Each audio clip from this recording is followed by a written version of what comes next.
Should we start this crazy old podcast, y'all? Yes. You guys ready to do it? You guys ready to chill with us? Everybody out there, is everyone ready to chill with the Very Ape Trinity Infinity team? I am. I think we got to start with a bag, though. I think we got to start by getting a little high for the first time today. Getting by. Getting high. And getting strange. Gonna get some strange. I think we're become country music fanatics. I certainly have become a country music fanatic. Yeah, Dolly Parton was my first entry when I was younger. Became obsessed with her, and then that brought me into Johnny Cash and a couple other people. But recently, John Prine came into my life after getting really into Eddie Arnold and his writing and doing a bunch of covers of his work. And I talked about Kitty Wells on another podcast, but yeah, John Prine. And I don't know, Is John Prine country? Again, but like John transcends genre to me, so it's hard. I don't even really consider him country when I listen to him. I'm like listening to a songwriter, who happens to have a little bit of a twang to the thing that he does.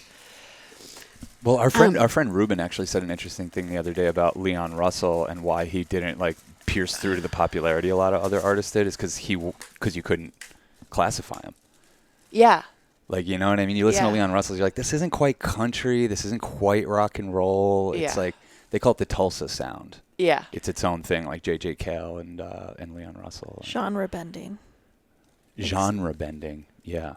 Not easily classifiable, which weirdly, because of the way the music industry works, you're not going to be as popular. Well, that works with Wean, too. Yeah, absolutely. And that's where, like, I think probably alternative started to help people kind of find a sound or find their home. Yeah. Well, and we watched Heart-Worn Highways, which is like the best music documentary I've ever seen recently, and that was really inspiring. And I've been listening to that soundtrack a lot. Like Guy Clark, I've been trying to learn some Guy Clark songs. He's one of the best songwriters ever. One of the best songwriters ever, but I'm coming to learn one of the best guitarists ever. What he's doing is so complicated, and it doesn't seem like it, but yeah, and they're all so beautiful. Like, I don't know, it's just it's been very inspiring, and yeah, country's got a lot of gems in it, and it's cool because it's one of those genres. Even myself is embarrassing to say that I'd be like, oh, I listen to all music, but I don't really listen to country, and I think that's one of the most like. It's a trope. You hear that. It's a trope. Yeah. You hear it all the time from people. And I now like everything except rap and country. It's like you'd probably like those too if you just knew what to hear. Well, it's funny about that. You even saying that trope is now those genres are kind of merging in the popularity. Shit. Yeah. Which I don't know if you can thank Beyonce or somebody before her, but she was definitely prolific in that. Oh, like rap can be country, And now. Yeah, some of the most popular songs are literally just rapping over country. Lil Nas X. Yes, I was trying to remember the name of that song. It's about a road, but I can't remember. It's like an Old Town Road. Yeah. That's what I was. Well, I think country gets a bad name because of like the popular ones that it's like save a horse, ride a cowboy. Yeah, well, you were saying like most popular music, it's so bad on the surface, and you have to go so deep to get to good music, but there is so much good music out there. And with country, I feel you on this. It's like you only have to get past like the tertiary level, and then most of it's like really good. Yeah, and I don't know if it's just about the intent of the genre not being so like pageanted or performative. It feels more heart-centered, generally in that genre of things. Well, if somebody was telling me, for instance, that they don't like punk music, I would say, okay, and I would ask them, like, what bands are you talking about? They'd probably be talking about Good Charlotte. Yeah. And, like very the mainstream idea of whatever that is. So that's how we are with country. Like, if someone's like, do you like country? And I'm like, no. It's because I'm thinking of, like, Toby Keith and Keith Urban and, like, these guys, like, not to take away from their talents. Not to take away but, from like, anybody. It's just not resonant with us. It's the final thing. It's the commodified version of that thing that was and is very authentic. Yeah. And a beautiful genre of music, but the commodified version is always going to be too sanitized and vanilla and gross and just trying to cast the widest net possible. And that's what I feel when I listen to mainstream country music, which is like, my sister started listening to that stuff. We grew up on like ELO and Eric Clapton and like real fucking music. Yeah. And now she listens to like Toby Keith and shit. I'm like, Yeah. what the fuck does this have to do with your life? Why are you relating to this? Like, what the fuck is this? It's so weird. Well, and I think a lot of the people in that genre are talking to like working class people, and a lot of the music you hear in the mainstream isn't doing that anymore. It's all talking about like your diamonds and your chains and having it or whatever, and Yeah. that there's a lot of the mainstream in that genre that's catering to like regular folk, you know. Is there rap music like that? That's not like Of course. about girls and fucking all Yeah, this. that's where like we watched the Kanye video, and it's like this is where him and Kid Cudi and different people start to break through, is because they talk about anxiety and depression and different things, and that's where it broke through to like a real mainstream audience because people could relate with it and needed that stuff. Even in that film, Kid Cudi in the Kanye documentary, He says something about it. Yeah, he says something about it. He's like, I can't get down with all that braggadocious shit that Yeah. you're doing. Like, you know, Yeah. he's like, I'm down with the real stuff. I'm down Being with that, but vulnerable. I can't do the other thing. Like, that's you, man. Right. He's not trying to take it away from him, but he's like, I can't do that. I think Kendrick Lamar also Yeah. went big in that direction. Well, yeah, Transcends the genre. he kind of did the Antichrist thing in that movement of being like, yeah, I am gangster and it sucks. Mm-hmm. You know, that was all kind of the whole thesis, I feel like, of Good Kid, Mad City is like, like you're repping shit you shouldn't be repping. Yeah. You know, like killing people isn't cool and this shit is stressful. And yeah, he brought a whole new perspective and voice, I think, to that genre. And is totally transcendent. I mean, you guys don't have a single fucking rap album on vinyl, but you have a Kendrick album, and that's probably true in lots of households around America. You know, he's just one of those artists it's bigger than the music. It's bigger than. I do have both of ODB's, Old Dirty Bastard, R.I.P. Oh, cool. I have both of his records. That was a crazy synchronicity I had with Kurt Vile when we first met. We're connecting. He's like, you know, who's the best of all time? I'm like, who? And I'm just thinking he's going to say someone like John Prine or whatever. Yeah. He's like, Old Dirty Bastard. He's like, I'm obsessed. And Hilarious. I'm like, holy shit, I only have 2 rap albums, and those are the ones. Yeah. You know? Yeah. I never even listened to Wu-Tang. It's weird. ODB, though, stood out to me. I feel like that's a this portal we're meant to motherfucker. go into when the time's right. Wu-Tang? Yeah, they were at a festival and we just were like wasted, tired by the time they came. You up. guys did never get into like a tribe? No, I like them. Yeah, I love Tribe. Like Yeah, a tribe yeah. and People Under the Stairs and stuff. That's like the rap that I think you guys would like. I love that. Wu-Tang's great. It just gets to a level of seriousness. Yeah, There's just- you know I don't really Yeah. hang with that. Yeah. And I will say I think there's some of the most fun music on the planet being made in trap and stuff, because there is now some silliness coming into it that I think is really cool and refreshing. But yeah, I'm excited about genre bending more than I'm excited about anything else in this multiverse, you know? I think it's always the people that did something in between that are vivid in my heart and always in my inspirations, you know, and continue to be. And Well, that's probably where sampling was like really broke the mold and was like, oh, we can use like these pop songs and then rap over them, and like you can have a catch and like a hard spit some hard bars. Well, and I didn't know how influential Lee Scratch Perry was to hip hop until we watched that Lee Scratch Perry documentary, and hadn't really even put in the correlation between hip hop and dub and reggae and because I think I had always followed the line between like jazz and hip hop. Mm-hmm. I hadn't come from like reggae to hip hop, which is a closer line. Totally. But yeah, I was in hip hop when I was younger. I've always been into. I listened to classical music when I was younger too. You know, I got dragged to the opera when I was really young. So I was. There was a lot of like right off the bat, like you're gonna learn to love it. Attitude around music, Which usually sends you in the opposite direction. You know. No, I got into it, and because listening to jazz as a kid, even there's always an on ramp in anything you do in your life, and even in love and with genres of music, and there's an on ramp with jazz, and then once you get into it, you get it. But I think Yeah. Man, we fucking no shade whatsoever, but we went to a friend's 40th birthday party the other day, and the music almost had us leave in there. Oh, you're talking about the jukebox at the bar. Yeah, man. I mean, everybody was upset about Everyone it. was having a hard time. Yeah. No, it was not We're not talking shit on this friend. It was not curated by people we know. We were just being assaulted by sonic, I wouldn't choices even know what of to the call it. mainstream radio. Garbage. Garbage music. It's hard because it's no soul. You don't want to say you don't want to be judgy and like and just be disapproving of anything that people consider to be art, but it does feel like that. It feels a little soulless. It does. Yeah. But I have a hard time with all electronic music feeling like that, and it's it's just one of those things I have to remind myself, like, some people are more tapped into like AI consciousnesses and stuff, and that's like why they're into it. Because my brother is somebody is now basically solely makes electronic music, and he went from being a punk band to then being a jazz musician, all at professional levels, and then going to be like an electronic DJ. And I'm like, how did that? But a lot of people have done that trajectory too, going from punk to jazz to DJing. It's interesting, and I don't know why you'd get there, like why the train takes you to softer, because it feels like mine has gone the opposite way into like more human and more rough and more imperfect and less metered or whatever. But I want to love the stuff that he makes, and I want to get it, and I always want to leave those doors open, you know. Yeah. But sometimes I just feel like maybe I'm just like, I know I'm an alien. I'm just like not specifically tapped into like whatever those aliens are, the praying mantis aliens or you know. Whatever the fuck that is. Well, that's why you're so fascinated by the human experience. Yeah. Like, what is this thing? Yeah, I genuinely do think all humans are aliens.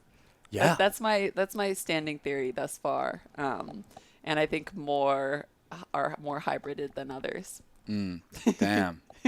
Oh, like some people have more alien blood in them. Yeah. Wow. Damn, I wonder where like, and I think some people are like from like praying mantis tribes, and I think some people are from like the big cat tribes. We got to come up with a new 23andMe for like telling people how much of a lizard brain they have. Your Galactic Heritage. Yeah, your Galactic Heritage. People do that with Akashic record readings and stuff. I think they tell you your Galactic Heritage. That's like the point of a lot of energy workers. Oh yeah, it's like a big market. You're if you're an energy worker, will you please contact us and let us know? I need to know what I am and where I'm from. Oh yeah, Gabriel said all those stuff to me. I can't hold on to it. Yeah, we got to talk to Gabriel again. You already know. Yeah. We're not of this earth. But I thought about that when one of our friends was like, I'm more personally, she said that tapped into like AI or whatever. And then I instantly had the thought in my head about music. Yeah, like, you're going to like different music than you're us. Okay, yeah. You're going to want the fucking meter and the... Okay, that's comforting to you. Whereas like something about the heartbeat is more comforting to me. Because you've heard, what's like the one thing I talk shit about music is drum machines. Oh, something that it irks me when you meter something. Yeah. For some reason, there has to be a looseness to rhythm, or it feels oppressive to me. Mm-hmm. Yeah, we have the same thing in our films. Like, they can't feel like that. There has to be a natural, soulful swing to it. Yeah. Or, it feels like it was produced by an AI, which will be happening at some point. Yeah. AI's already making music, and people are loving it. Yeah, and they're going to make their attempt at films, too. Yeah.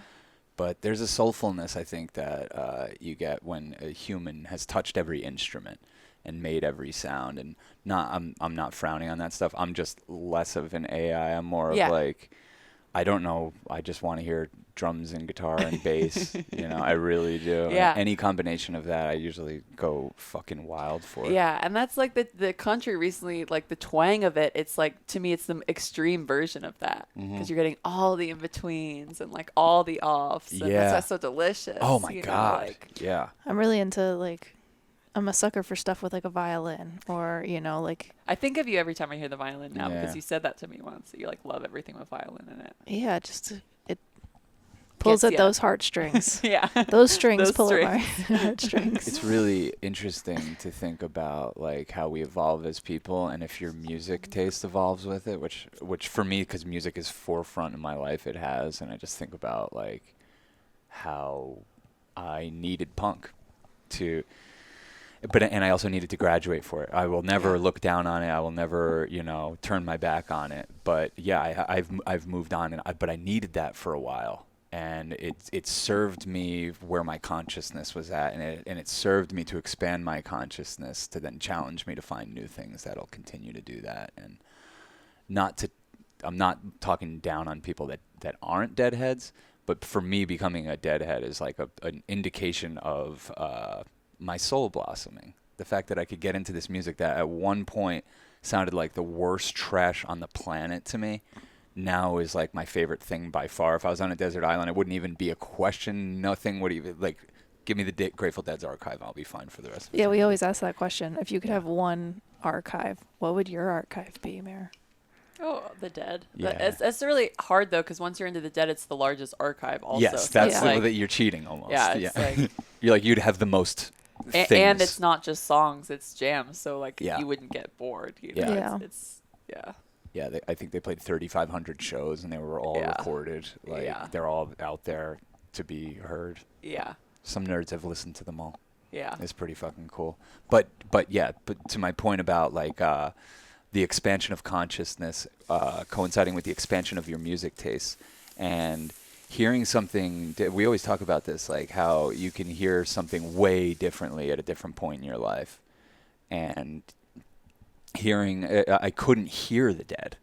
Like, it's so weird. It's like I listened to Jimmy my whole life, but I couldn't hear him. I liked it, but I couldn't hear it. Interesting. You know? No, there's certain, like, remember when we were like, really, like, you had an on-ramp with Jimmy? Oh, no, I deeply appreciate him much more now than I did, and I've listened to him my whole life, you know? I think you kind of, remember we were saying, like, you kind of have to unlock portals, like, with a devotion to music. Oh, we got to finally unlock the Wean portal. Yeah. You know? Yeah. You don't want to be on the outside looking in of that band. Come on. Like, it's the coolest fucking thing ever. You do not want to.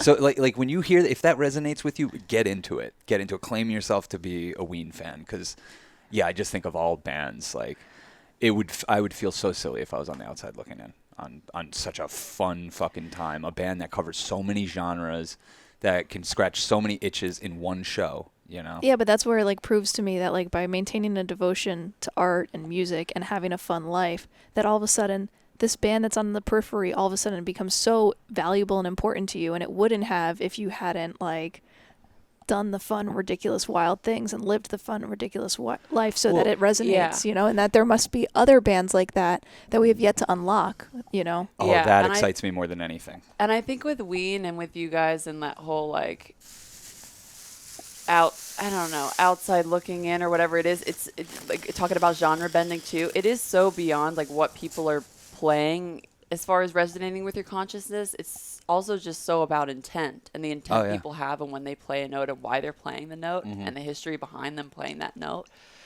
That it's like, I do think there's this process of learning to love everything, and love is probably the wrong word. Appreciate everything as your consciousness expands. But I also think there's like just an honoring of like, oh, that intent doesn't resonate with the intent that I'd like to honor. Absolutely. In this lifetime. I mean, one of the things that made me a bigger Wean fan than ever was that Guitar Moves episode with Dean Wean, that little 12-minute Vice thing.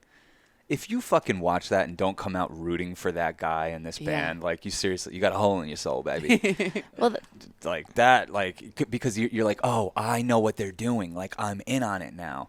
And you can hear every song from that perspective, not every song from the, like, what the hell are they fucking trying to do here? It's perspective, you know? Yeah, I like things that make me, like, are funny. Like, oh, this is funny, and the music that makes me want to feel good, and I don't know, stuff that's like too self-serious. I'm not about it right now, I think.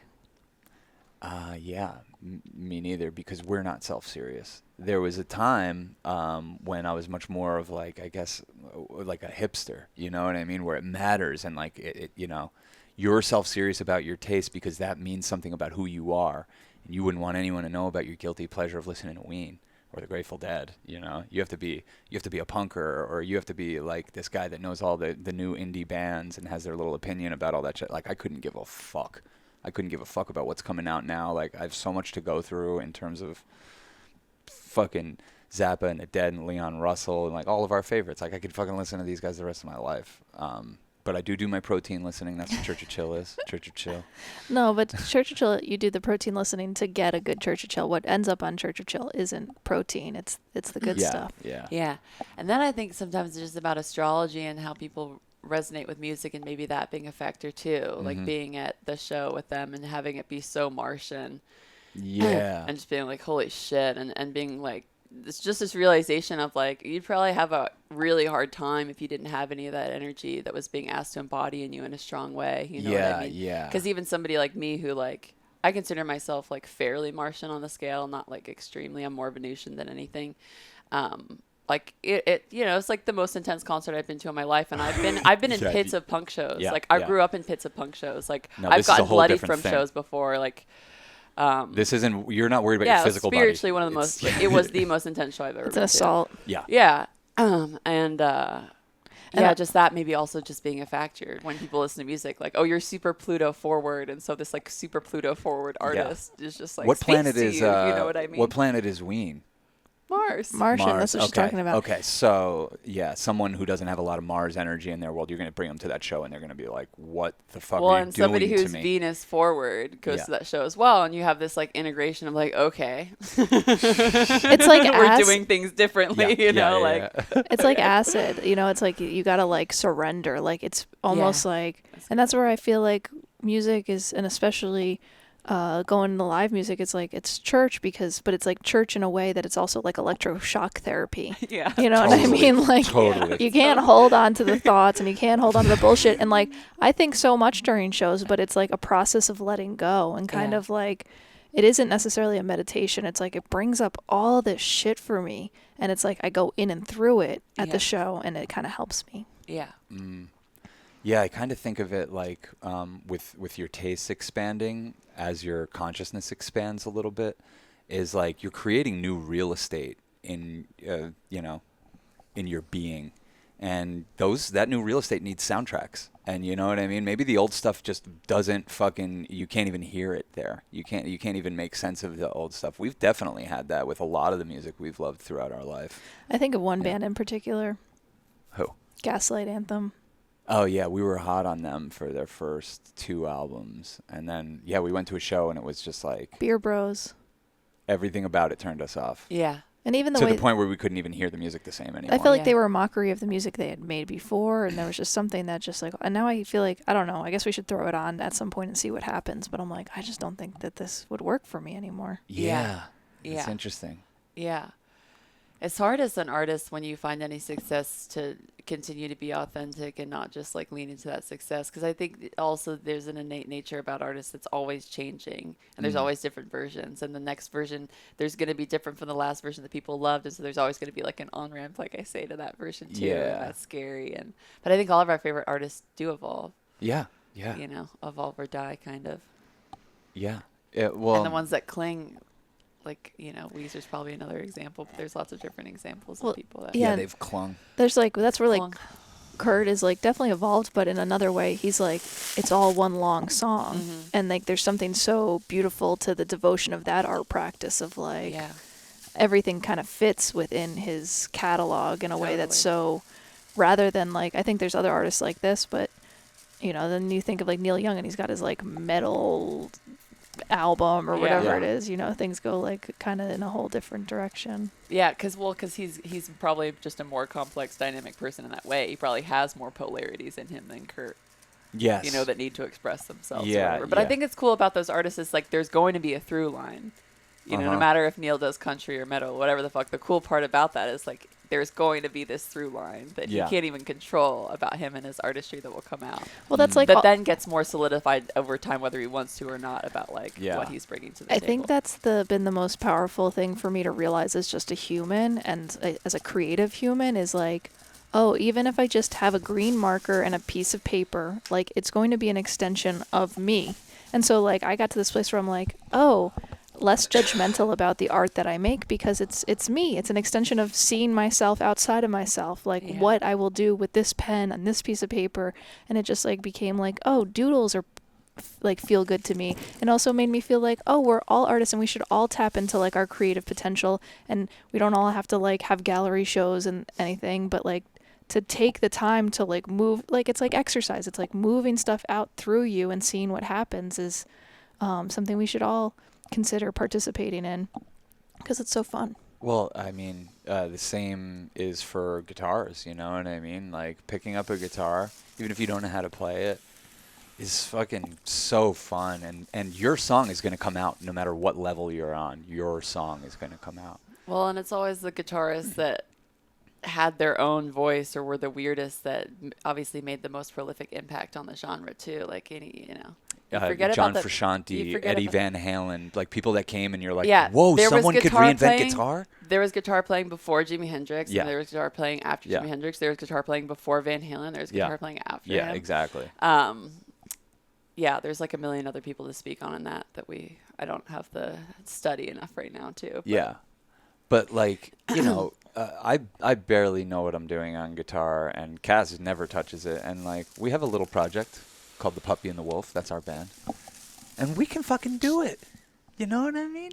It's like it's our song. I think if people are attracted to us, they'd want to hear that music. Oh, you know what I mean? If they're into our vibe, it's such an extension of us. That's when you really become a musician, though, is when you get out of your own way in that understanding of perspective that it's like, oh, people just are just here to watch me play. Yes. It's not about the notes. It's not about the melody being good. Yeah. It's just about me having fun. So I Yeah. better have fun. My favorite part of the Puppy and the Wolf project that we have is sometimes you're the puppy and sometimes I'm the puppy and sometimes you're the wolf and sometimes I'm the wolf. So Yeah. there's no, it's like It's an evolving dualism. yeah, totally. Well, we have puppy songs and wolf songs too. True. You know. And sometimes you, yeah. They really work on this fulcrum from every angle. Yeah. Totally. We serenaded Mare the other night in front of a fireplace. Just two fools who don't know how to play on I've had a couple guitar. of private concerts, not to be too braggadocious. Definitely. The Puppy and the Wolf. Those are exclusive. Those I can already picture the T-shirts. Those are high value NFT experiences. Yeah. Yeah. Yeah. Well, that's why doing things like we do musical chairs in band practice, which I'm going to have a requirement being our warm-up every time now, and getting people on instruments they don't usually play is the best way to warm up as a musician musically, because it's just getting you into the silly mode instead of the self-serious. Well, not only like things they're not comfortable with, the instrument they're least comfortable with. Yeah. I've still avoided being on the drums somehow every I time don't think that you're we've the gotten least together. comfortable at that. Cass got on the drums. I did. I got on bass. Holy shit. Well, bass is like probably your instrument, and I've always kind of thought Yeah, that, but we'll for a see. person who's like, I think I'm not that good, so I don't want to be that consequential. Holy fuck. Yeah. Like, it's so loud, and like you miss a note, you fuck up a little bit, you know, like it's like very noticeable. Well, and you were using Rubin's bass that has no frets. So. Yeah, fretless It's bass. fucking out there in the wild. Yeah, but it's cool. I was like, I could do this. I was like, this is a really fun instrument. So I've been looking at basses all week. I can't decide what I want to get for the band. I'm between a couple of them. Yeah. Yeah, we need It should be ghost pipe pretty bass. color, right, or something. Yes. That's. Should be a pretty color. I'm also an artist. Yes, so I would look good. It's gonna look It's like good. the main thing. Yeah, it's gotta look great. Yeah, I want it to look different too. Because I was looking at some of the 60s Jag basses, but I don't really want two Jags in the family. I think I just want to keep variety. Yeah. I was even looking at what Paul used, which is like the violin bass. Oh yeah, those are. what Who's are those Paul? called? Paul McCartney. Oh, You yeah. can't remember? The only pool that matches. And my dad's Besides name your is dad, Paul. yeah. I was gonna say besides your dad. Yeah, probably the most important bassist in world history in some ways. Yeah. think? Oh yeah, for sure. Yeah, I mean, and one of the best too. One of the best. Definitely the Beatles' secret weapon. Because it's like everyone is proficient at their instruments, but Paul rips on bass, and it takes them into another dimension in a way that Paul's it's just an incredible musician. yeah.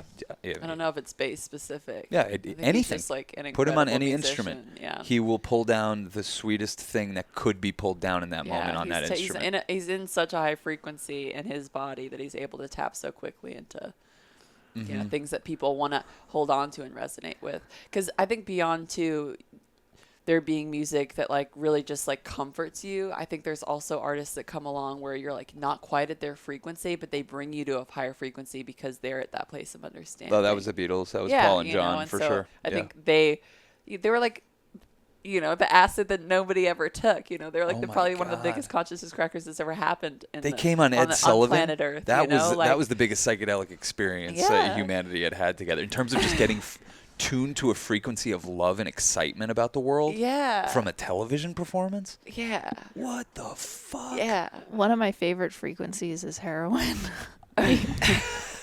You don't have to do it. But yeah, and I never really want. I've kind of made an agreement that I never want to do it. And I don't. But it is like my favorite musical tone. Oh, it's all just fluffy white clouds. I was wondering where this was going Yeah. when you said your favorite frequency was heroin. Yeah, I mean the musicians that we love that did heroin and they there's a not giving a fuckness about doing heroin that for rebel angels like ourselves is like very appealing. I don't want to do it myself. It's too destructive and it lowers my frequency. I'm trying to go up, you know what I mean? But the music that came out of those people? Yeah, but I would argue incontrovertial opinion that it came out despite of it.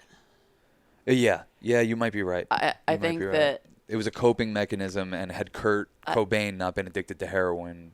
Yeah, it lowers your frequency, just like you said, and that is always going to hinder your ability to tap into things and be able to channel and bring down and yada yada. And I think what you're talking about of the lack of fuckness that you have to even approach heroin is more the consciousness that you're attuning to versus the person that's actually on heroin. Right. Well, it's more just like this. It's almost like a leaning into spirit that you don't get in the human experience as much because people are so wrapped up in their ego and whatever. And when you choose to do heroin, it's almost like this like white flag, like fuck it. You know, it's not about me and my story here. I just want to, feel good with my spirit and be in spirit, not my body. Yeah. So I think that's like another thing that is like exciting to tap into. Yeah, like I'm a really light, bubbly person. So there's something about like the darkness that I really appreciate, you know, and being able to kind of like traverse that energy, whether it's like with Leftover Crack or John Frusciante or like, you know, it's, I mean, like it just. Shit that I would not put on around a lot of chicks until I met you. And I'm like, oh, chicks can handle that shit? Yeah, and I think a lot of those people like are incredibly dynamic, and if they were just bringing the darkness, you probably couldn't hear it. But because people like John Frusciante also have this incredible capacity for light, which is why he has this incredible capacity for darkness, you're able to hear it. Yeah, there's like a sweetness to it. Yeah, there's like a mourning, but like a sweetness, like a to you from a, you know. Yeah, because there's plenty of dark music I can't handle on this planet and that I don't listen to and doesn't feel good to move through. But just like you probably identify as a dark person, the dark music is very comforting to me, you know, a lot of the time. Leonard Cohen. Yeah, like. It's so weird. You would not think that would be comforting. Yeah. You listen to his music and it's like. Yeah. But it's comforting. Yeah. Oh, like, oh, shit, someone else has been through this shit. Slayer of Singer to me, his vocals. Yeah. There's a brightness about it and a hopefulness about it through his anger that I think was why such a large population of people was able to receive it. Yeah. Same thing with James Hetfield from Metallica. Yeah. You know? Yeah. The ones that stood out and broke through from that era of metal. Yeah. It was probably had to do with that. Yeah. Like a hopefulness you couldn't quite tame, even with all the darkness that they were dealing with. You know, that you can hear through everything that's like, Iron Maiden. They're they're a bubble buddy they fucking are a bubble metal buddy. band, you know? They're bubble buddies. They are. Yeah. Remember Seventh Son of a Seventh Son? Oh my God. That song. I remember I played it for you, and then the second time I played it for you, you were like, how did they write this? And I was like, you're a songwriter. I was going to ask you. No idea how they came up with this or put this together or pulled this down or approached this or what the fuck. Yeah. Insane. Yeah. There's another song that we were listening to last night called Green Grass and High Tides. Jesus Christ, Same that song rips thing. so fucking hard. I was like, how did they do this? So hard. Yeah, how it's did another. They do this? It feels miraculous. Yeah, it's on the latest episode of Church of Chill, which you can find at patreon.com/churchofchill. It's personally my favorite episode. I haven't been so excited for an episode to come out. Every day I've resisted texting you being like, will you please just like personally send me that episode before it comes about out? to edit that. But I've been like, don't be so annoying. Like, just wait. I'm about to edit it and put it out. That was one that I didn't think that episode was going to be a booty shaker, but Mara always surprises I was actually me. Angry that we didn't continue dancing after it was over. I got into such a fucking vibe. Yeah. I didn't want to stop. Yeah. Dance like no one's watching. Or everyone's watching. Whatever gets you off. Yeah, whatever gets you off. That's how you dance. Mara dances like everyone's watching.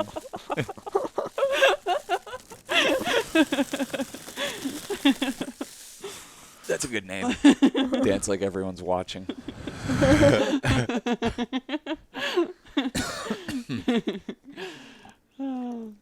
Also, a quick little announcement. What?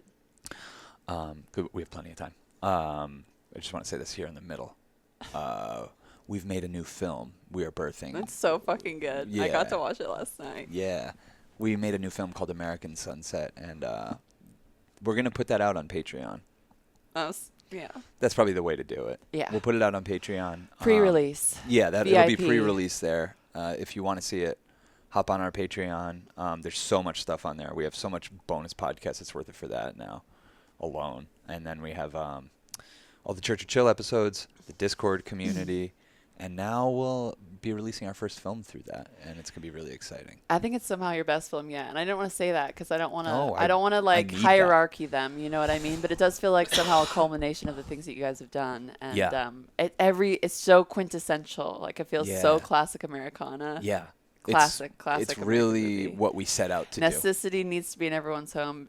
Yeah, you need to watch it. Yeah. Oh, I'm really glad you liked it. Like, showing the movie that I'm making to a person for the first time, the first time that it's not just like Cass and I or our editor, is like probably the closest I've ever come to like my heart stopping beating. Yeah. Like I can't like, because every little insecurity I have about why I'm a filmmaker, what was I doing out there? Is this a good idea? Is that a good edit? Is this a good song? Is this person even worth?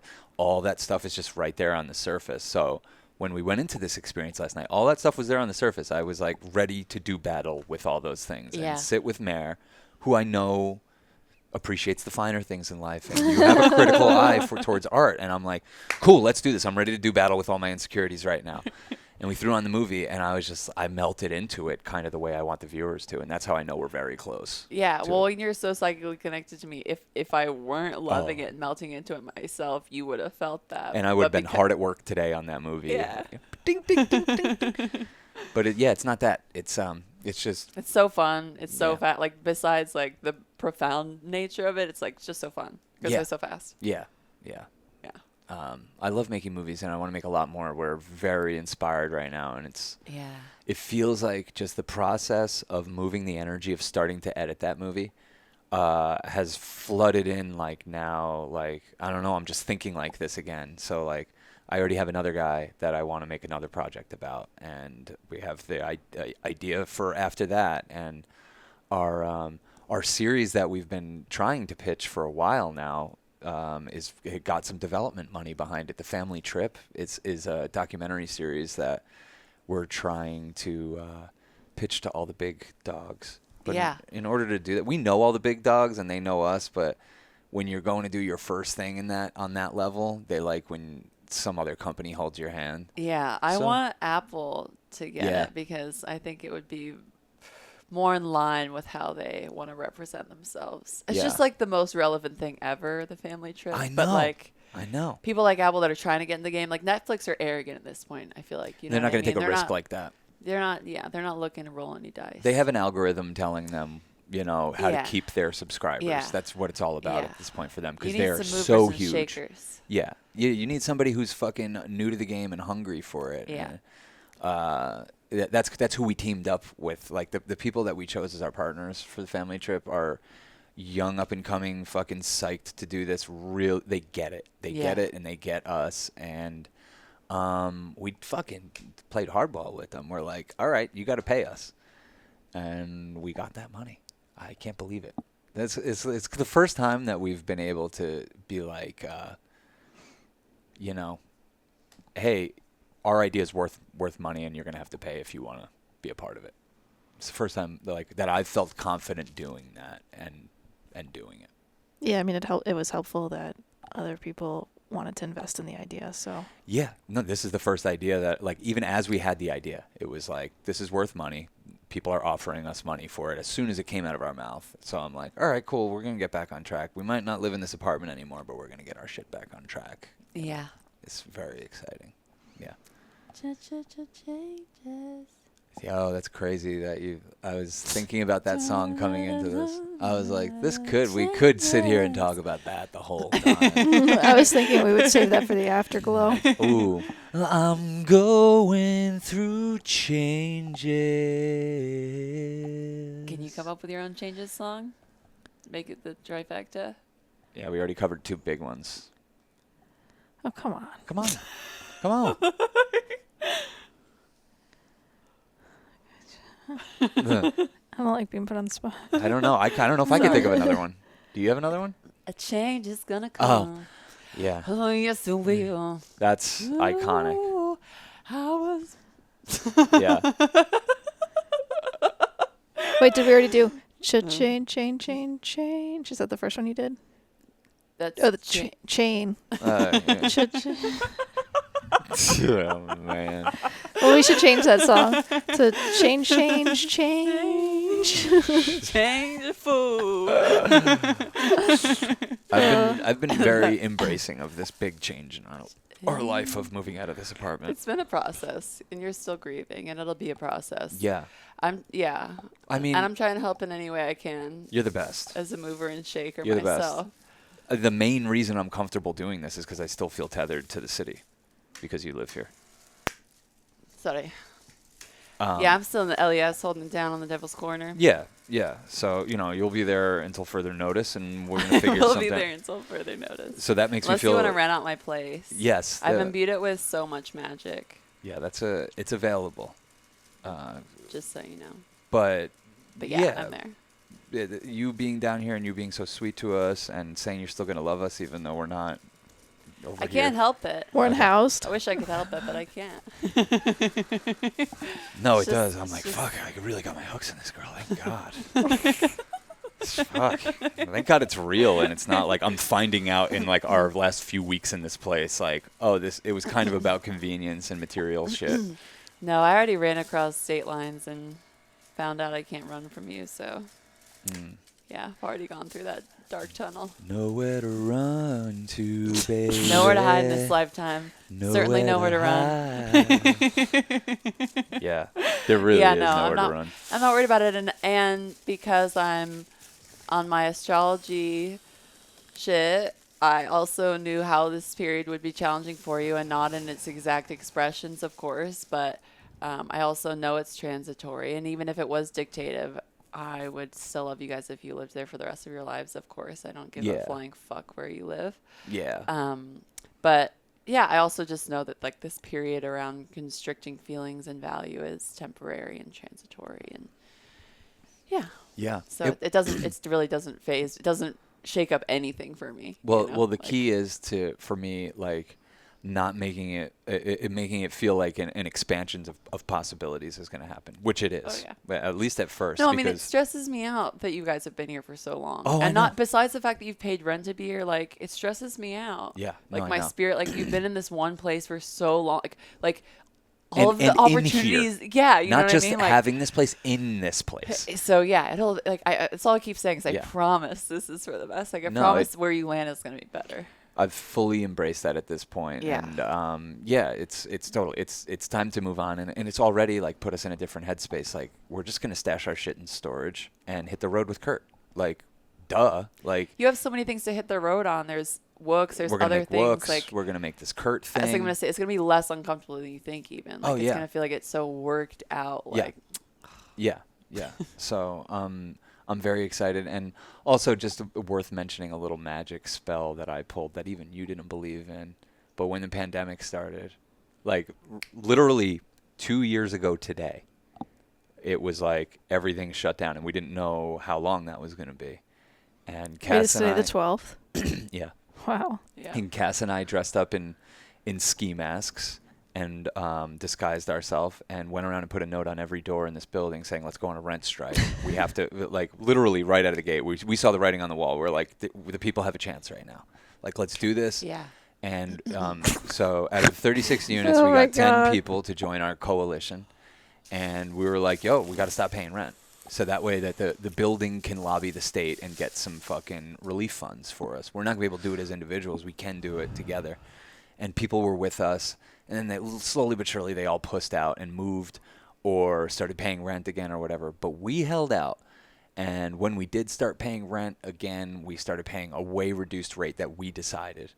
And they were like, cool, well, we're keeping track of this. And I remember it stressed you out a little bit even. You're like, really like I was like, they're going to stressful. forgive it. They're going to forgive it. And you're like, I'm like, no. Well, you weren't don't even like, they're going to forgive it. You're like, try and get this money. They will. I was like, they will never get this money from me. I am from 2 lawyers. Yes.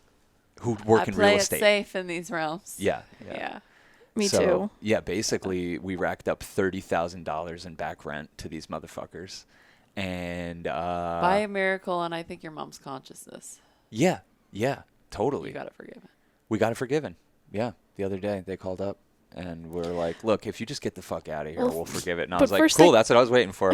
We're gone. First they called and were like, we're going to sue you. We're going to sue you, and you're not only going to have to pay the $30,000, you're going to have to pay our lawyers' fees on top of that. Yeah. And Sean was like, fucking try it. And thank God for Mayor, because I was like... Mayor was here when all this went down. Thank Because fucking otherwise I God. can bully Cass. I can be like, no, this is how we're doing it. Yeah, and I was like, I'm not being sued. Like, I will pay whatever I need to pay to not be sued. I will, like, I'm not doing it.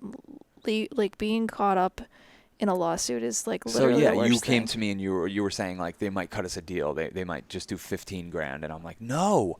And you were like, they'll meet with us over it. And I'm like, oh, if they'll meet with us, we're getting away with this. Because no one's going to sit face to face with us and be like, hey, why are you trying to ruin two artists' lives? Did this affect anyone's personal life that we were here paying reduced rent? Like, did it hurt anyone? Well, and the fact that everyone else, they were able to make a deal with, they have 200 other units and they were able to work it out and have most of those people pay full rent. Yeah. I think they really just caught their losses with us. Yeah, they said, okay, this is going to be a pain in our ass. And they weighed their options and said, I would rather not tangle with Sean.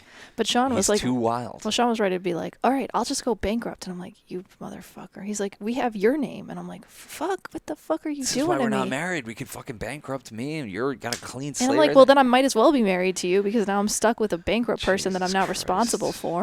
Yeah. Well, look, independent filmmaking doesn't pay that well. Patreon.com/ChurchOfChill if you want to help us out. We'll get it going again. But yeah, the angels are with y'all as they always are, and the miracle happened. Just, I mean, like, I was doing imaginal techniques for you. I was but also there were belief systems I know in myself shit that were working against you in this scenario. Yeah. Real world shit that I was like, I do not know how they're gonna come out of this. Do you know the without embarrassment being of in debt fucking with it. paying this building back slowly but surely No, I mean, after the we amount don't that live here? the amount that you've already paid them, I'm like, We've paid them horrifying. $350,000. It's horrifying. You know what I mean? It's like, so basically with We this, could have a house. We could have paid off our mortgage. whatever. Here, I could, I could go on a tangent about that if you would like it. I don't know where we're at. Yeah, it was I've the lived cost in- of freedom. I've lived in the city for 18 years, and I found you, and I don't care if that cost me $10 million. I lived a beautiful life that made me feel who I am, feel into who I am, by living here and forcing myself to get by as an artist. And I magnetized the beautiful lovers that I need to get me through life to me. And I don't care how much that costs in real world doubloons. Fuck that shit. I'll get more of them. Of course. No, and if you're paying mortgage or if you're paying rent, either way you're paying too much. Like, either way it's a problem, and The it's rent horrifying. is too damn high. Either way, they take it away from Either you. way, the lie that we've accepted and agreed to and bought into that you can't exist on land for free is crazy in itself. Yeah. And the fact that that land is, like, as expensive it is now is so crazy. The idea of owning anything's a joke. Like, come on. But also, Yeah. just literally, if you stop paying your mortgage, they're going to kick you out and take away your place just like they would to a renter. Right. And it's not like they're going to be like, and we'll give you back the $150 that you've already paid down. You don't get that back. It's the same fucking thing. Right. If you make it to the end of the 30 years and you've done it right the whole time, you've had a forced savings account that will set you up nice. That's why it's smart, and Yeah, that's why no, we need to do It's it. definitely the smarter choice of the If you can slave do it. labor options we Yeah, have. if You you know can what do I it. mean? Is a mortgage, and it's essentially or literally impossible to do. I mean, the fact that I Yeah. could do it is just because I'm privileged. You know what I mean? Mm. It's home ownership is one of those things that's just not happening with younger generations or even our generation. Not just because of the expensive things, but because corporations are buying up most of the homing and the housing around America. Yeah. And just like I've talked about, I think there's two really amazing, profound things happening. I do think there's a spiritual awakening and like human consciousness cracking and expansion that's happening with the younger generations and former generations. But there is a doubling down with the empire that I think is just like they want it to be, being disguised behind everything else. And that I don't want to say false hope, because I don't think false hope is even a thing that exists, but I do think that people don't realize how the empire has doubled down during this period. Well, because I think people are putting a lot of their eggs in their basket about, like, even you saying like the market's going to crash. It's like, honey, like, no, like we're headed like, to we're like getting to a depression. We're going towards a recession or a depression. No yeah, doubt. like for you. But like this idea that like no, they don't suffer. The systems that be are going to ever be at a point that they, do you know what I mean? They're stronger that than they're ever. giving away their power, these things that people are investing in the future that they think are happening. They take loans out from the government, and the loans aren't going to exist anymore because they don't think the government's going to exist anymore. It's like, you don't understand what's happening. Like apocalyptic fantasies to try to justify your way of kind of trying to find a loophole here in America. And I think where it comes from is like you're saying, the empire is stronger than ever. They got us by the balls more than ever, and it's all hidden behind a thin veneer of like chaos and goofy ass politicians and this and that. And that's what we think the empire is. Right. The empire is not Congress. Yeah. It's not the president.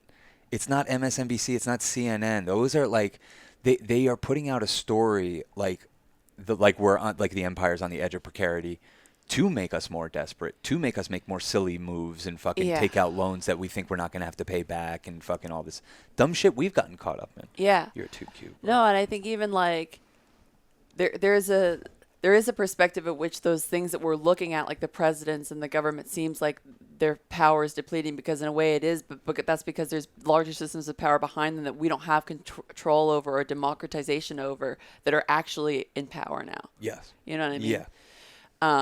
So these things at the forefront are more fragile, but that's just who they are now in like an archetypal range, you know, like, because now we don't get to see who's really making decisions.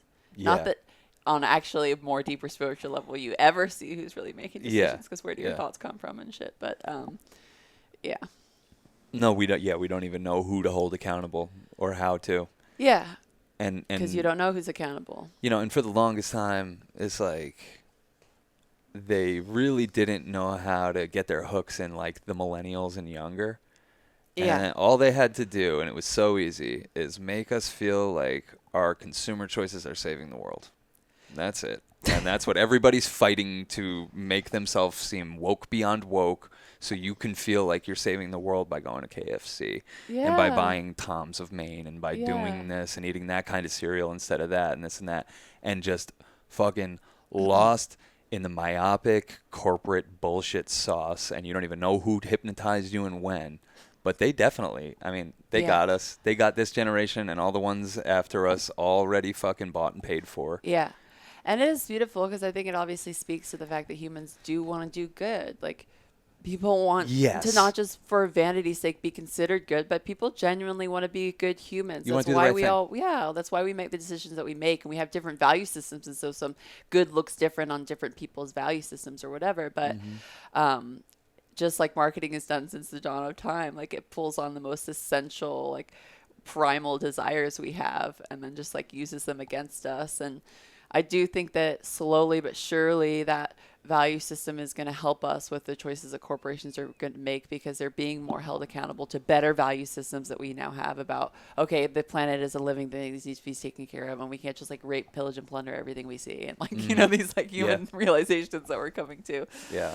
That's going to take generations of work to get back to the baseline where we need to be, you know. Yeah, but even like this guy forgiving your rent, like the first thing that came into my mind was just like, I wonder if it really is that more in the mainstream being a good person is more important. Like, and there's just like more of this guilt consciousness with people and white people. It somehow and, trumps like, money. It somehow, you know, trumps like, the desire for money, and like, people don't want to feel like they're bad people anymore. Well, I think that's like but what more the rich hot than people ever. do to protect themselves from motherfuckers like us is they're deeply padded. Right. They would never want to have to look us in the face because they can't do it. Yeah. They can't handle it. Right. And this guy, the second he was faced with having to look us in the eye and say, I'm going to chase you around, and he for knows he's about to go on $15,000. vacation. Yeah. Right. He's just like, okay, yeah, whatever. And his better human nature comes over. Right. And he probably does feel like a good person for doing that. And I hope he feels even all though those he's good feels. a He should. scumlord. Yeah.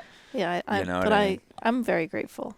Yeah. I'm grateful. extremely grateful. The angels are working with us. Because I was going to say, if you did meet him in person, obviously the only leverage you have is emotionality. And I was going to say, like, just use this as your charity. That's what you say to rich people. Like, this is your charity for the year. Yeah. I'm your charity You're for helping the year, artists. you You're know? giving like, artists a scholarship. let you feel good about yourself by helping somebody like me who needs help. Yeah. You know? Well, literally, they tried to build a wall in the middle of this living room to get some tax abatement. So like right I after we remember moved when in that here. was happening. No, this was You were 2 years into us being here. Okay. And I fucking... It was like the craziest thing I'd ever heard. Every time they tried to do it, build a I would wall in say, your apartment? I was like, let me talk to whoever. And I finally got on the phone with the owner of the building.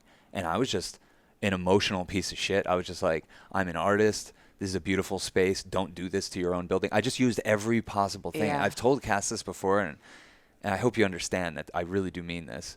Those conversations that you're going to have where you know it's probably the last conversation you're going to have with someone before lawyers are involved, you have to fucking use every single bit of emotional manipulation you can. And it didn't even come to lawyers being involved with this. We were already setting them up for... I mean, I think you saved a lot of other apartments in this building by pleading your case on this one. Oh, yeah. 'Cause I don't think that they did that to many other apartments. No, yeah, that was the idea. Like, oh, let's make all the 1 bedrooms into 2 bedrooms. I'm like, why would you make every apartment in this building a piece of shit? Yeah. Yeah.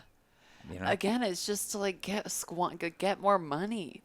It's their out of these, program like, to do that, and people like capital- us can pop them out of that timeline for Yeah, a second. You yeah. know what I mean? They're like, oh, shit, I was asleep at the wheel. I was just doing the thing. Yeah. You know, I was just Yeah. doing the greed game. Yeah. Oh, I Yeah. forgot about humans. Yeah, I do. I Yeah. do appreciate y'all. Yeah. Oh, you guys seem cute. Fine. Yeah. Well, Yeah. you know. Yeah. I've had a couple of like board meetings in my building, owning the apartment I have, and I'm the only artist in the building, and that's like my biggest talking point always is like, you need me, motherfucker. I'm the last person in this goddamn village who represents what Yeah. New York should be and used to Yeah. be, you know, like Yeah. you can't get rid of me. Yeah, I mean, I see New York people. Everyone keeps sending us like New York City's doing this half-assed fucking attempt to like keep artists here by doing like basically a universal basic income for like a no-show job. So you'd get like a salaried job with We the need city to go universal work basic on. income so fucking bad. Yeah. It's just too Everybody little, needs too it. late. It's like you It's lost not. the That's artist going class. to change people's lives, though, don't you They think? lost the artist class. Already, The yeah. people who are Okay, I'm privileged enough to literally- be here Yeah. are people like us. Yeah. Who we have the backing of the commercial Yeah. production industry. You have the backing of your parents in a tattoo job Yeah. that pays well. Yeah. You know what I mean? But like the real artists, the people that are fucking scrappy. Well, that's why when we look at this application, we were like, we can't take We this can't from take other this from people because somebody. we have earning potential we have that earning other potential, people don't yeah. have. Like, we are artists with actual earning potential. We can make a game-changing check Right. or, have a game-changing job, and we've had them several times over, so. Yeah. Yeah, Just not no, in 3 universal years. basic income needs to be for everybody, so that we do have more artists. Yeah, it would sort itself out. Yeah. It would sort itself out. Yeah. So many more Yeah, people would become because artists. The biggest myth that capitalists buy into is that people don't want to do good things with their time, and that's just not true. When people Absolutely. have time, humans are innately creative. That we don't want There's to not work. a baseline of laziness. There's a baseline of creativity that's Yes. oppressed by the systems that be, you know? And that, yeah, like... That was good. No, it's good because it's because we forget that, and that little fact is like Sometimes I the forget hack it on the about whole thing. myself. Because Like, you get 'cause- resentful towards other people if you don't keep that in mind. No, because I think like, know? I'm like, oh, I've barely done anything. And then it's like, oh no, we did a podcast a week for the last couple of years and we've made movies and we do all this stuff. And just because I'm not getting paid for it doesn't mean I'm not doing something with my time every day to like try to Totally.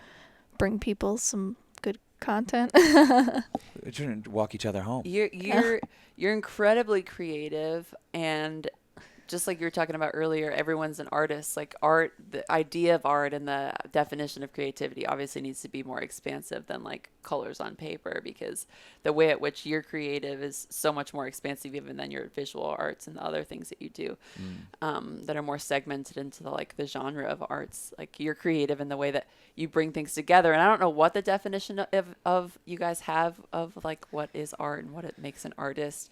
I always think of it as somebody that's bringing things together in unconventional ways, and you do that with people, with your art groups and community, and a million other like more microcosmic ways at which the way that you create things in thought forms. But Yeah. yeah, everyone's creative. If you're like my parents, people always say, oh, it's so funny that you guys come from 2 lawyers. There's 2 artists now in your family. Yeah. And always kind of wrapping those 2 things up is so differently. But whenever I'm writing a song, like all I'm doing is what both my parents did their entire careers, which is emotionally manipulate people through language.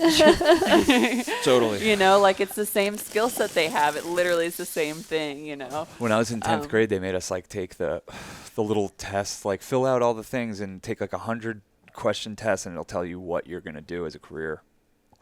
And it told me I was going to be a systems analyst, which is what my mom does. And I'm like, well, it couldn't be further from what I ended up doing. And then I'm like, wait a second. Yeah, it's exactly what I do. What the fuck? Yeah, what the fuck? Just in a more nuanced, artistic way, you would say, you know what I mean? Yeah, but like my mom will say, like, my job is extremely creative. Otherwise, I wouldn't have been able to hang in there this long. But to me, it just looks like she's just sitting there like, it's just, it looks like the Matrix is just going by. It's just green text on a black screen going by, and she's just fixing a little thing, adding something, taking something out. Like, she's writing programs that are basically helping all the paper in this country get from where it needs to go to, you know, whatever, out of warehouses and all that shit. Yeah. But yeah, it said I was going to be a systems analyst, and I was like, oh, well, no, I want to be a filmmaker.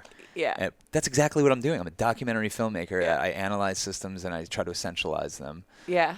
And Essentializing. I think to your question is, what is art? It's the mirror game. You know what I mean? I feel like it's people that want to hold up mirrors and help people see themselves in under a different light, in a different way.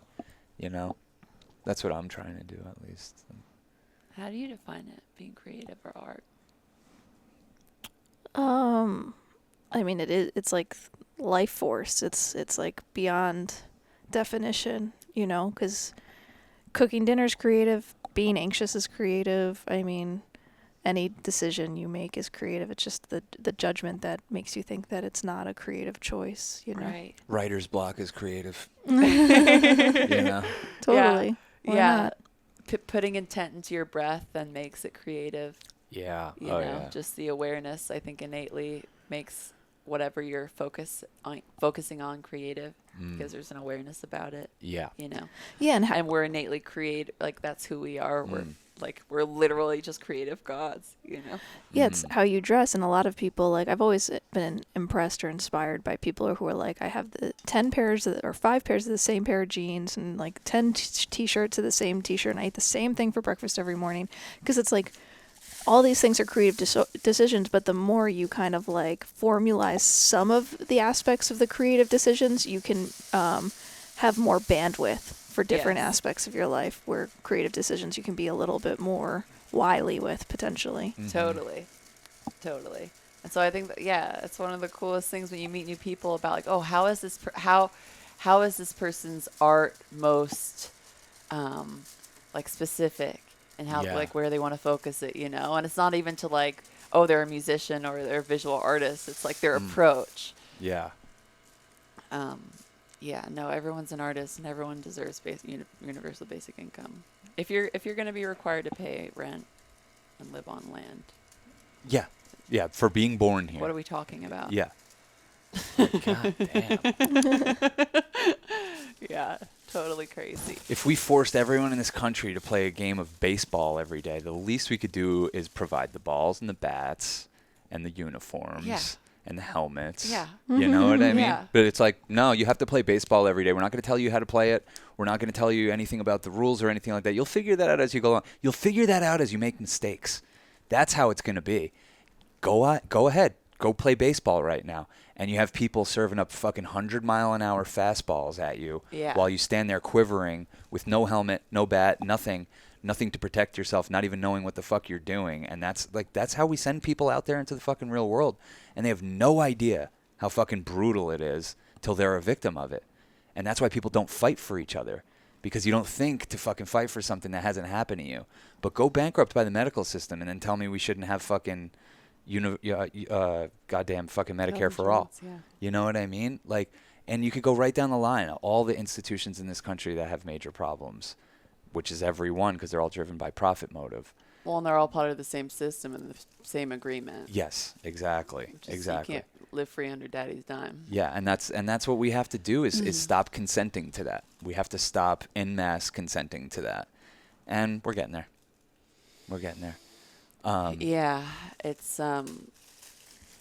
It's hard because of the landlords, like because of who owns all the land being so few you know, and that's happening with food as well, with like because food is land That's specific, really scary. you know?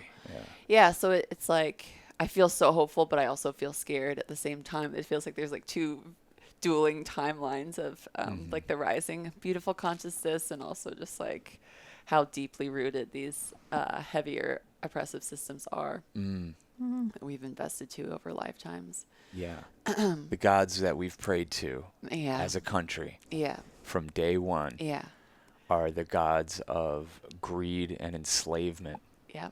And no wonder everyone's greedy and enslaved. And during this Pluto return that we're going through as a country, we're coming to realize the power dynamics that we've created, and I think the darkness that permeates out from them, and like really a more like a closer look at maybe some of the distortion in our intentions and coming over here, and the unpacking of what was disguised as love that was really fear. And that's everybody's story, but that's also the collective story and America's story. And there were a lot of beautiful intentions, I think, in coming over here, wrapped up in a lot of really dark, distorted ones. And that's all coming to express itself, you know. And the inequality. And we really invested in a lot of those darker systems to a point that it takes a whole lifetime to try and unpack and unlearn them. Yeah. And most people don't, you know, most people don't have the luxury, privilege, or capacity, whatever you want to say, to try and learn on some of these things. And this is on like a philosophical, educational level, but this is also just like we're around so many people that are musicians or want to be musicians and want to make music, and this just constant conversation, even when you meet rock stars, of getting out of your own way is always there. And it always seems to be in the face of everything else telling you that you shouldn't get out of your own way. Yeah. You know? Yeah, fuck. And so that's there for art and just like stepping onto the stage to make art. But that's also there just for like how you want to be moving forward in these larger systems of value and fundamentals. And I don't know. I'm like so excited about Uranus's stay in Taurus and all of this reworking of value systems, and I'm excited about like the hopefulness of crypto and alternate ways of thinking about how we can exchange value and resources on this planet, because clearly the way that we've been doing it thus far has not been healthy for anybody involved. Yeah. Absolutely. And I think part of the decision to traverse this lifetime, this random bit of time we got spit out into, traverse it with the lens of an artist, I think it's really helped our health, embracing that, because I feel just more objective, less just more like in an observer mode, in a gathering of information, in a way to fucking how do I analyze systems and then help collectively raise the vibration with whatever artifact I come back with. I think is a much more healthy way for me to traverse the madness of this fucking life. Yeah, well, just than like as a worker. Just like you were talking about before with nuances, and that so much of your art is about bringing more nuance into the human perspective. That is so essential for people cracking themselves out of the matrix, because these systems are so segmented and ask you to compartmentalize your life in this way that keeps you in these systems. And once you do lean into the gray areas, not the black and white, the ink on paper, the manipulation, and the propaganda that they're feeding you, it does become more like your perspective of things becomes more holistic, and it becomes less easy to be judgmental and be left-wing or right-wing or these things that they ask you to be to stay at war with each other, you know, because you lean into the gray of it all, and you're like, well. Well, you also see the value of everybody. You're like, who am I to say how they're expressing their life in this lifetime is wrong? Right. You know what I mean? It's just as sacred as the way I'm doing it, you know, to say that, oh, my path is sacred and theirs isn't, is like, I think the biggest trap of all. So definitely. Y'all want to switch it over to the Patreon episode? Sure. We should switch it over to the Patreon. Let's switch it over. I think what we need to talk about is too hot for on here. Oh yeah? I think we need to talk about why we're having a disturbing trend of people saying that they can't make their partners come. Oh yeah, we did seem to stir up some old sediment. Yeah, just our presence. Like, because we've had this relationship mainly in a quarantine, we haven't really like presented to, you know, the public very much, besides like on here. But seeing what it does to people, it gets just us, our presence at a party Well, makes people start thinking about sex. Well, because they heard us Well, talking yeah, I was about gonna it. say, It's Oh, not yeah. That's like not fair. We were talking. We weren't talking about it at the party. We were trying to be very PG. I mean, this is what I want to talk about on the Patreon episode. Yeah, we're on Cool. it. We're Cool. here. Patreon.com/Church of Chill. Just join us. Stop being a fucking poser. I know you've been thinking about it. Just come over to the Patreon. Join the party. Yeah, and we're only going to be doing like pay what you want for like a little bit more. I think there's a few more slots left for that, and then it's got to be $5 a month after that because there's too much good stuff on there. Yeah. Yeah. Yeah, totally. I'm actually working on it, and I want to get paid for my work. Yeah. You know, I have dignity. I have some dignity left. I do have some dignity. Someone. Yeah, totally. So, Well- if you appreciate us, we appreciate you. yeah. Thank you guys. We love you. Patreon.com/Church of Chill.